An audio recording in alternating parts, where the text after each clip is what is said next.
Ocjenjujem lokalne klubove part 107, sezona 2.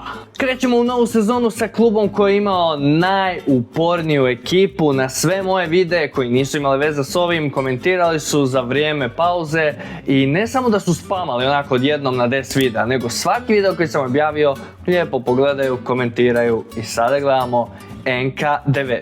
Ekipa Zborovja prošlu sezonu završila na 3. mjestu 4. nogometne lige, središte skupina A. Bilo je gusto do samoga kraja, tako da prečko im je pobjeglo za samo 4 boda. No, svakako uspješna sezona za klub osnovan 2012. godine. Teren im se nalazi unutar kampusa Borovje i sastoji se od velikog terena te dva manja sa umjetnom travom. Nije loše za klub osnovan 2012. godine, tako da brzo su se bome snašli, svaka čast, vidi se upornost i trud za ovaj klub. Nemaju nekakve liga prvaka slačionice, no sasvim dovoljno i lijepo služe, ako ih se lijepo i redovito održava, sigurno su korisne, tako da lijepo. Devetka je ove godine čak i grb promijenila, tako da imamo sad ovaj koji mi se bome više sviđa, ako ćemo iskreno. Novi grb je okrugli grb na kojem prevladavaju bijela, crna i zlatna boja. Unutar grba je grb Zagreba, naravno sa strane godina osnutka i imamo naravno gore i dolje ime kluba. Skladno, jasno, lijepo, tko god je radio redizajn grba,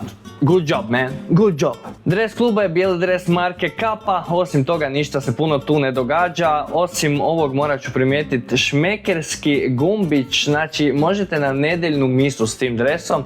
Sad kad bolje razmislim, ja mogu i s ovim zelengavim ići, ali bome i ovaj je dobar. Dres se naravno može kupiti za 30 eura kao i ostala oprema NK9.